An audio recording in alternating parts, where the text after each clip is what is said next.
Hello guys and welcome back to our channel. Today we are going to flush this engine oil of Yamaha MT15. The product that we are using is Ruth 50 ml engine flush and clean. Actually I don't know how to pronounce this, but it is written on the bottle. You can read it by yourself. First of all, we are removing the dipstick and pouring in the particular liquid, the cleaner liquid, onto the oil filling port. As per the instruction goes, just before removing the old oil, we are pouring this liquid onto the engine or existing engine oil and letting the bike idle for about 5 or 10 minutes. That's what the instruction from the bottle says. We are pouring it down just using a plastic card in order to use it as a funnel to make sure we don't spill out the liquid. Actually, 50 ml of this liquid is used for about 1 liter of engine oil, and we are pouring it into the engine bay and letting the bike idle for 5 minutes. Oops, I just mentioned engine bay, but actually onto the engine. Engine bay is just for the cars. And now we are starting the bike and idling it for 5 minutes to let the fluid do its magic. And after that idling, we would be removing the engine oil drain bolt using a 19mm ring spanner. Actually, we have posted previous videos on how to remove the drain bolt and how to change your engine oil. The process is almost same for Yamaha MTs and R15, V1, V2, V3 and V4. Anyways, we are removing the drain bolt from the right hand side. It goes anti-clockwise, which is towards you from your right hand, as you are seeing. But in some cases it would be totally difficult to unscrew the drain bolt, so I would recommend to use a torque wrench or a socket spanner, which could make the job a whole lot easier. After undoing 2 or 3 threads, we could just use our hand to unscrew the rest of the bolt, and the oil comes gushing out, as now you are about to see. But just mentioned before, please be careful not to injure yourselves, as the engine oil could be too hot to burn your hands.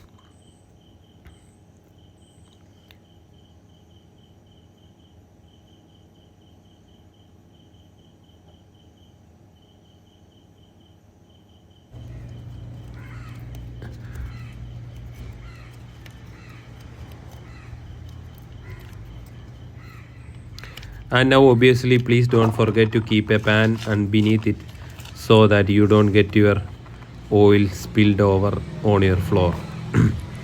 And after that, you can see the engine oil gushing out of the engine.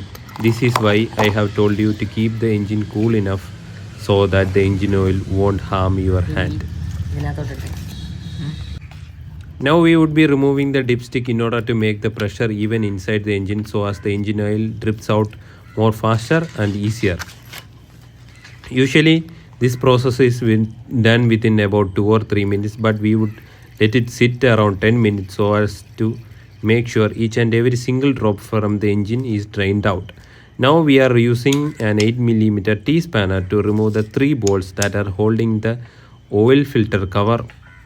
Please make sure you are unscrewing the bolts steps by step, small turns at a time, just because you don't want to put extra pressure on the existing 2 bolts while you are unscrewing one. That is the correct way to undo the bolts as well as tighten it back, or else there will be certainly a high amount of risk of shearing your threads either from the bolts or from the engine cover. You could easily replace the bolts, but the engine cover is... Now obviously after removing these parts, there is a whole lot of cleaning. You just have to use a clean cloth to wipe down each dirt and grime, along with the rubber washers that are holding the seals of the oil strainer along with the oil filter cover. Anyways, that I am not showing that clip on this video.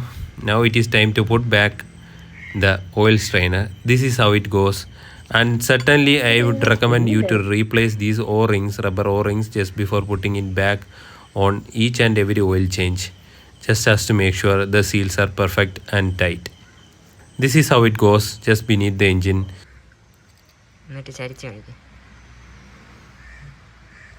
Now this particular customer has brought us Multitools 15W50 ester engine oil.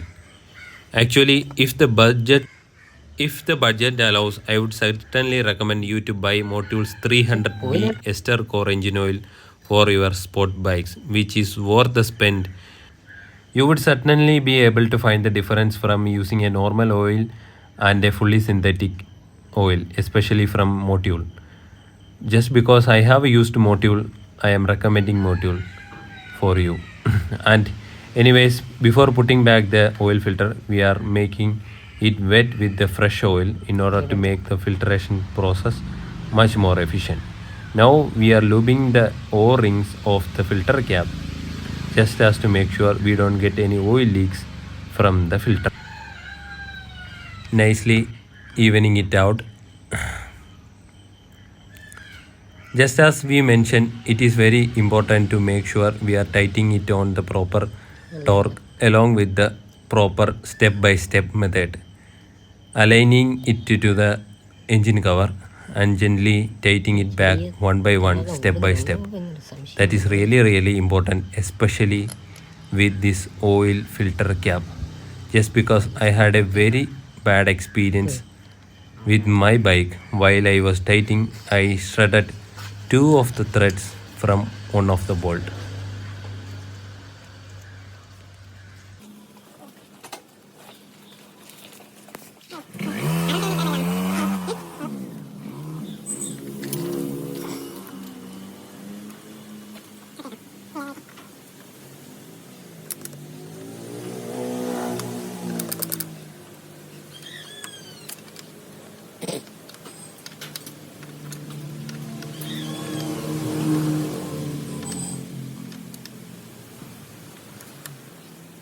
And after proper checking of the bolts torqued up to the right torque, we are gonna fill back the engine oil.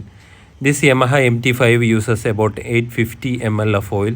This is a 1 liter bottle of engine oil. Just as to make sure we are using the right quantity of oil, there is marking done onto the sides of this bottle. We have to check it along while we are filling this oil back. Just make sure we are not overfilling the oil. Just a 100 ml of oil lesser would do no damage to the engine, but an extra amount of oil could cause many issues with your engine. So just be careful not to overfill engine oil of your bike. And after filling back the right amount of oil, we will make sure we have tightened down the filter cap and the drain bolt once again, and we would let the engine idle for about 2 minutes, just as to make sure the engine oil gets lubricated around the engine. And after that, we would let the engine RPM idle itself around 1000 or 1200, and then we would take the bike for a test drive, taking through its paces.